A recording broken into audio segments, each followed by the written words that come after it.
My name is Pieter Wellens. I'm the CTO and co-founder of EpicBase, which is a food company. We build software for the food service industry. To me, or from the perspective of a company, human-centric AI is really very needed. It means, collaborating with the user instead of an algorithm that tries to replace the user.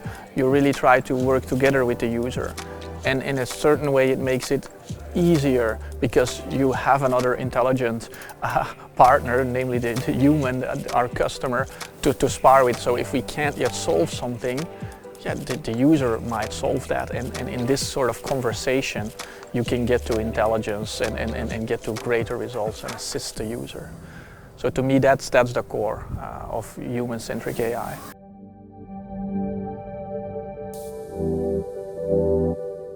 Well, they're of course essential, but they're very difficult things to grasp with computers and in artificial intelligence. And so in our case, where we're a software for food industry, so that's recipes, they look like something very easy, but there's a lot of meaning and understanding in food and in recipes. There's a lot of culture in it. You're Italian, so I don't have to explain how cultural food is, and even regional and individual. So to me that's really, that's the challenge, to capture that in your algorithms or in the things you're working on.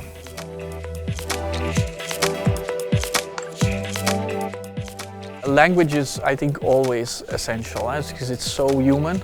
It's a typical human characteristic, and it's our most natural way to communicate. It's what we do. So it is therefore the most natural way to communicate with computers and with sort of this collaborative AI.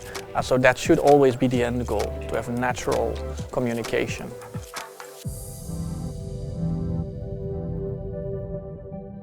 The potential is to help really chefs in creating new dishes, inspiring their creativity, and essentially better serving their customers and their needs on all domains, like nutritional values, allergen compliance, and just general creativity.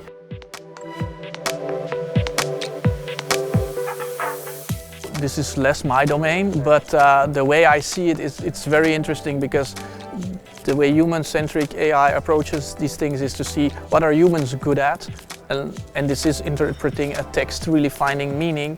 But what are humans bad at? It's if you have hundreds of historical texts or thousands of historical texts and trying to find patterns and beliefs in there.